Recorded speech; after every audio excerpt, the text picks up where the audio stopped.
Hello and welcome to another episode of Cake Fight Presents The Making Of. I'm writer, director, producer Paige Feldman, and this week, as every week, I'm taking you inside my process of making my debut feature film.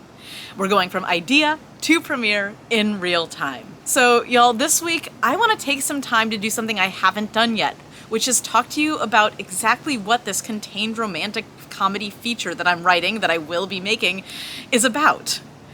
And I know I've talked around it a little bit in the episode that I did on outlining from theme, where I talked through my process of outlining this. I talked about the themes that I would be dealing with and how I came up with some of the major plot points. But I haven't actually pitched this movie to you, and there's a reason for that, and that's that I don't really know how to do it. Because the thing is that, like my debut as a produced feature screenwriter, Wingdad, this film deals with some serious themes. In the case of this contained romantic comedy, grief and loss, and Wingdad, it was alcoholism and parental estrangement. But it deals with those themes in the context of a fast-talking, banter-heavy, character-driven comedy. So when I tried to pitch Wingdad, I always end up focusing on the relationship with the alcoholism, but I don't know how to make it funny. It's the same thing for this contained romantic comedy. When I get into these themes, it's difficult for me to go back and get into the humor of it all. So I haven't tried. And I realized this week just how counterproductive that was to my success, to not letting myself fail at pitching this, to just not try because I didn't know how. So I'm going to roll those titles, and when we get back, I am going to dive deeper into this epiphany I've had. And then at the end, I am going to attempt to pitch this film to you. I'm not entirely sure how it's going to go because I've only just written some notes down, so it'll be all extemporaneous, but let's see how I do.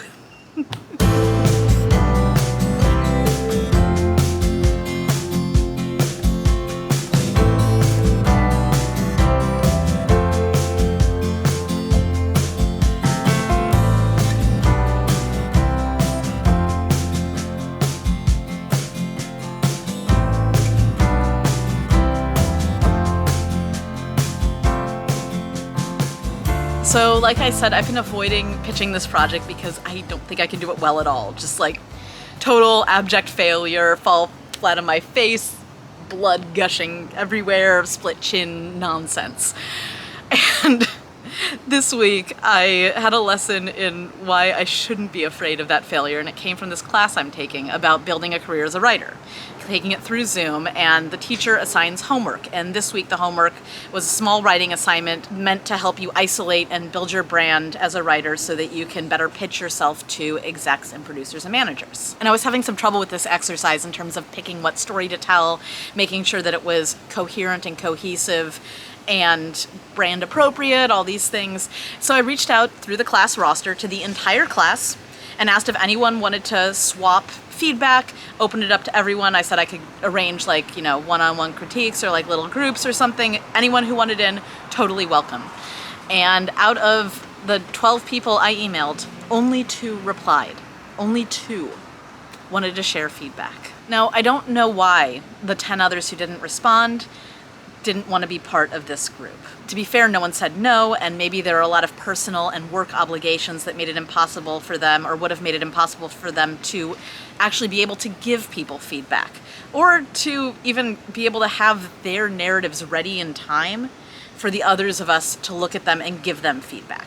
So, I could be totally off base here, but I started wondering whether a lot of people who didn't respond out of the fear of looking silly or stupid or not knowing what they're doing, fear of sharing their work in general. And I wonder that in part because I can relate to it a lot. I'm sure that there have been many opportunities throughout my lifetime that, because I haven't felt comfortable opening myself up to them, I've missed out on some really amazing experiences. And a lot of the reasons that I might have missed out on them is because I was afraid of getting rejected, of failing.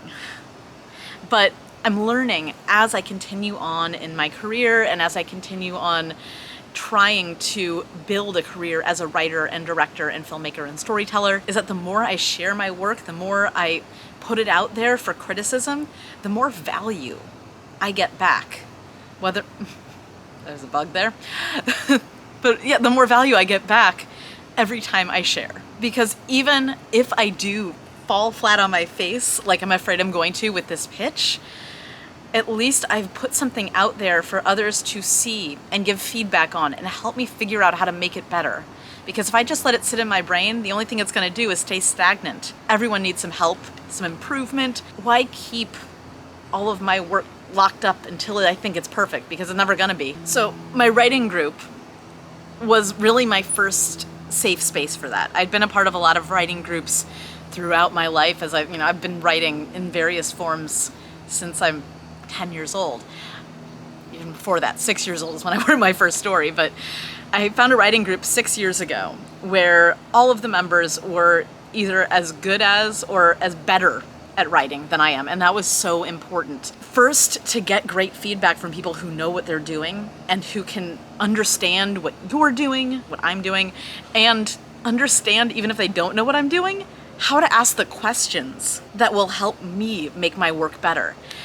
But also, it was about sharing my work with people whose work I admired and who intimidated me and who were scary, because I can share my work with people who are terrible at storytelling if I want to hear how great my stuff is, and even then maybe not. If I'm sharing something with someone whose work I admire, whose talent is impressive, when they tell me that that's good, that means a lot. And if they tell me it's not, it's almost kind of what I'm expecting. And so the criticism doesn't really hurt as much, and it doesn't affect me as much beyond, all right, let's get this done, let's make it better, because I want to hear that earned praise. I want to know that what I'm putting out is good. What I learned from my writing group is that putting myself out there isn't just going to lead to failure. And I mean, by failure, I mean critique, criticism, being told, no, it's not right, you're not ready. Failure isn't the part of it. It's the risk that's important. It's being able to say, yes, I want to gamble on myself. And it is kind of a gamble, because while a lot of the times that I've taken these risks, it hasn't paid off. Things haven't borne fruit. Those risks haven't bore fruit. Sometimes they have, like Wing Dad, which I told you about in my video when I talked about the whole process of writing it and getting the job and everything.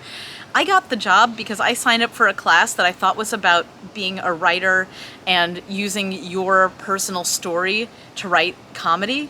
In fact, it was a class about using your personal story to perform comedy. I took an acting class.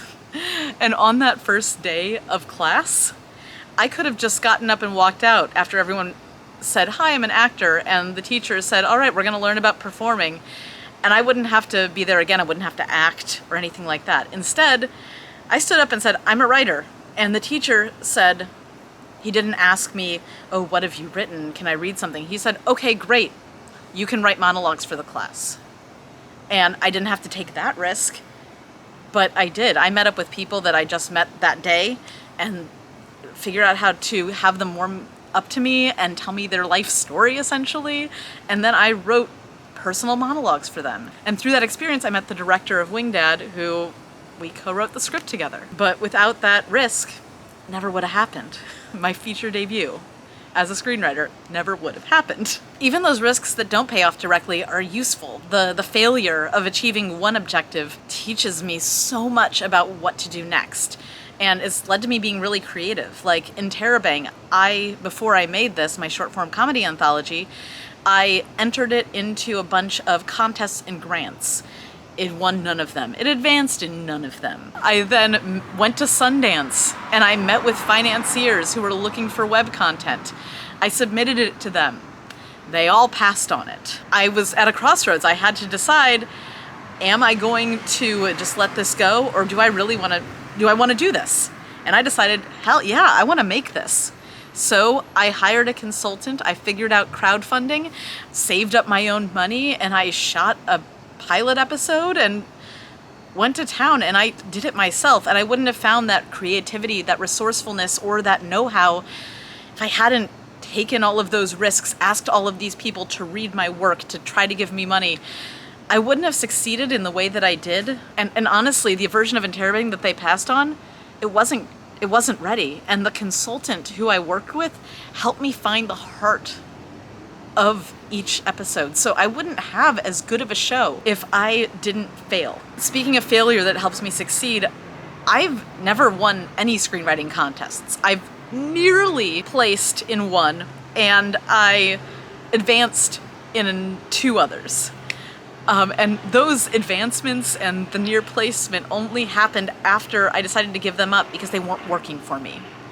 And instead, I decided that every time I saw a screenwriting contest that I could potentially enter with anything that I already had written, I would set that amount of money aside into my savings account and use that money to produce an audio version of a pilot that I'd written that I absolutely loved and that I just wouldn't leave my brain. And that's how I financed How to Fall in Love the Hard Way. And it's also how I got a ton of Twitter followers who I love, and I love the platform. I love screenwriting Twitter, if you didn't know from past videos where I talk about it. But I would never have had that success with How to Fall in Love the Hard Way or in Terabang if I hadn't taken the risk of letting people see my work or taken the risk of betting on myself.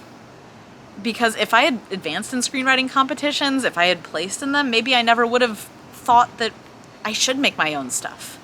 And based on the festival laurels that I've gotten and the general response to How to Fall in Love the Hard Way, over 1,500 downloads and basically no advertising, I think that my work is better off being seen and heard than it is being read, which is great because that's what screenplays and audio plays are meant to be. Also, note on screenwriting competitions, I have no beef against them. They just don't work for me. And if you're not placing in them and you're also getting good feedback, positive, overwhelmingly positive feedback on your scripts, maybe they don't work for you. Maybe it's time to look into something else. But honestly, like, if it works for you, more power to you. It's just not for me. All right, done with that. Anyway, all of the great things that have happened in my career have happened after I've taken risks and opened myself up to failure. I feel disappointed for all of the people in the class, all 10 people in the class who decided not to join our critique group, who didn't open themselves up to failure, especially after the 2 who have given such excellent, actionable, clear feedback. Like, it would have benefited everyone just to put yourself out there, take that risk, and applause to those who did, because like, we're helping each other, and I know that our narratives, when we share them in class tomorrow, are going to shine. Obviously, I have a lot of feelings about the people who decided not to join our critique group. Whenever I have strong feelings about something, I decided to interrogate myself and see if there's something in me that I'm seeing in the situation that I have feelings about.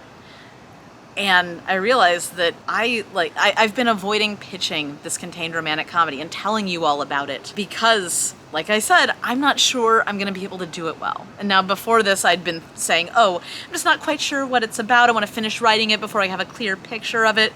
But that's not true. I pitched Kaleidoscope to y'all before I even wrote a word of it. It's not about wanting to have the best idea of the script. No, it's about fear that I'm not going to do it exactly right the first time, which, like I said, it's so silly. And it's especially silly here on this YouTube channel because this is the biggest creative risk that I think I've ever taken. First of all, I'm on camera and I'm totally a behind the scenes type of lady, making content every week and on a schedule, and I've committed to this schedule. So every video that I make isn't going to be perfect. And I know that going in, and I have to deal with that, and I have to live with that. And I've also committed to being emotionally open here, which is really tough for me. And especially because I like being seen as a knowledgeable and an expert and together. And like I said, I'm a perfectionist. I like being seen as perfect, but no one's perfect. If I'm on this grand experiment that I'm doing here of marketing and sharing my process and just being open about my struggles as a filmmaker, if this place is not a place where I feel safe enough to try something and fail, especially when I have promised you all complete transparency into my process, then where else can I do it? And part of my process is also just talking things out. And if the more I do something, the more I can really get that pitch right. Like my Interrobang pitch, It's a show about moments after sex when being emotionally naked is more terrifying than being physically naked. Came after months and months of writing about it, of explaining to crowdfunding campaign donors what the show was about, of talking to consultants, of talking to fellow writers, of so much just working it out and talking about the project. So if I'm struggling trying to pitch this contained romantic comedy, why not start doing the thing that I know works best? And that's talking it out, figuring it out. And it's just fitting that I'm working it out here with all of you, and I'm so glad that I've finally decided to take this plunge, because as scary as this channel is and as risky as it feels to me every week, it's also been super rewarding to see everyone who's watching these videos see my viewer count, see the thumbs up button when you like the content, see the subscriber count grow, see your comments, and know, at least for myself, that I'm sticking to a schedule, that I'm continuing to take risks, and even if this is not going to be perfect, even if I'm not great on camera still, I know I'm getting at least 1% better at something every week. And that's really exciting. Have this place where I'm continually creatively growing and can feel that growth. So, in the spirit of embracing risk and the potential for failure, I am going to open up to you and tell you what this contained romantic comedy is about. And appropriately enough, this movie features a protagonist whose one of her major problems is that she is refusing to share her art, in this case songwriting, with the world. That's a problem she's created for herself. So talk about thematically relevant. Take a sip of tea and then let's see what I say. So I have this like bullet list of things here, but I don't have anything written out. I haven't tried. I want to see what comes out and see what works and what sticks and what I can hopefully use to encapsulate this film in terms of plot and tone once I am ready to go out to investors. Insert title here is a contained romantic comedy about two people, former camp boyfriend-girlfriend for one summer when they were 12, who now, in their 30s, have come together unexpectedly in the desert home of one of their families to confront loss and grief of all sorts, of a past life and of a person, and to find a way to make something beautiful out of their pain to hopefully propel them to the future. It's a story about love and ritual and how a connection to the past always binds us even when we choose to move on. Now, Ash, insert last name here, is a content creator and streamer in his mid-30s. He is the type of person who doesn't care what people think. He has a sense of what he wants to do and will bulldoze ahead to get it done. His grandmother, Bubby Esta, has just died, and he had a really special relationship with her. He's sort of the black sheep of the family. People don't necessarily get along with him very well because of his headstrong nature, but Bubby Esta understood him and encouraged him in his pursuits, especially when his family thought, oh man, like, what is this computer stuff you're doing, blah, blah, blah. Bubby Esta was always there for him, and he felt he saw a side of her that no one else did, because at her funeral, all of the eulogies are about how Bubby Esta was, this great help, was always there for other people, would always lend a hand. Whereas what Ash knew her as was a woman who yearned for adventure, who loved taking a road trip, not that far, but to a restaurant at 6 a.m. to wait in line before it opened to make sure she got the freshest bread. It angers Ash to hear her whole life and that adventurous spirit be diminished at her funeral, so he makes a scene and leaves. On the other hand is Mitch. She and Ash shared her first kiss together at camp 20-some odd years ago, and her best friend Alana is Ash's cousin. So Mitch is at the funeral for Bubby Esta to support Alana. She overhears Ash's whole mishigas and him running out, and she is dealing with some stuff of her own, though she does it more gracefully.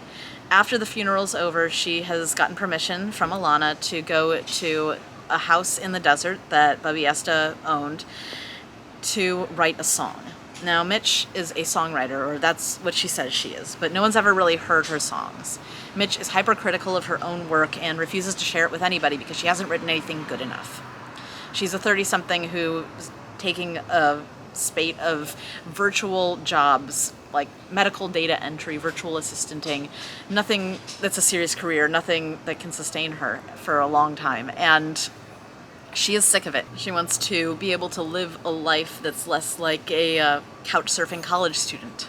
She's not couch surfing, but she's paid paycheck to paycheck, and with her college degree, she doesn't necessarily need to be. So she has secretly applied to a doctor's psychology degree program and gotten in. And she doesn't want to do it. She really doesn't. But what choice does she have if she wants to feel like a grown-up for the first time in her life? It doesn't feel like she's scraping and clawing for every job and doing something she hates. She has to do something she hates. She might as well be stable at it. But she's going to give herself one last chance to write a song that's good enough to share, to try to pursue the songwriting career that she feels that she's meant to have, or to just come to terms with the fact that she needs to go to this doctorate program, get her degree, get a job, and move on. So she goes to the house in the desert. Suddenly she hears somebody else, and it turns out Ash is there. He has found, while he was helping clean out Bubby Esta's house, a bucket list, essentially, that she created when she was younger, when she was in her teens. It's a bunch of stuff to do or at and around this house, which was a family home before this. Bubby Esta didn't buy it. It was sort of inherited. So Ash has decided he's going to, instead of sitting Shiva with his family, and sitting Shiva is the ritual mourning for 7 days after the burial of a family member or of anybody in the Jewish faith. He's going to sit Shiva at the house in the desert and mourn Bubby Esta and remember her in a way that's meaningful to him. He and Mitch bump heads. Mitch still holds resentment at Ash for abandoning her at camp all those years ago and generally just kind of being a not caring about anybody else douchebag, especially because Mitch is a people pleaser. So they bump heads. But one night, Mitch and Ash, tired, sit at the counter eating ice cream together in the house. They kind of run into each other and they form a truce. Ash needs help completing this bucket list. It's not something he can do alone.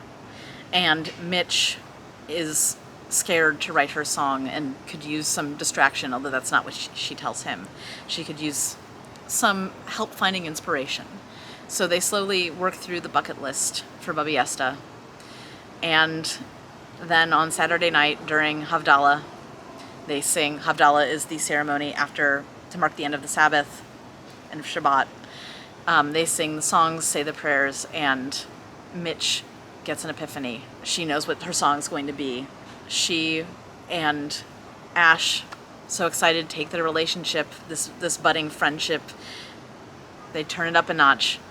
But in the morning, Ash realizes he's kind of lost his partner for doing this list because Mitch needs to write her song. And suddenly the conflict turns into Mitch trying to figure out how to please Ash, and Ash trying desperately to grab on to Mitch. He needs someone to help him remember Bubby Esta. He doesn't want to be alone. Despite his individualism streak, he needs people. And Mitch needs to learn how to not need somebody, to say no, to be selfish. And I haven't quite figured out the end yet, but love will prevail. And Mitch and Ash will both learn the lessons they need to stand up for their self and find ways to compromise and care for each other. So I'm not sure how good of a job I did, but that's the pitch. That's the story. I need to find more ways to put the humor in, and I need to find a way to condense this better so that it is funny, and I'm not just talking about grief and loss in the past and blah, blah, blah, blah, blah. But I'm proud of me for trying. And if you are excited to hear me work out something better, hit the thumbs up button. If you have any critique, leave me a comment. And also leave me a comment about any creative risks you're planning on taking this week, because I want to cheer you on as well. Thank you all so much for watching, and I can't wait to be back next week to share more about what I'm up to on the making of. Bye.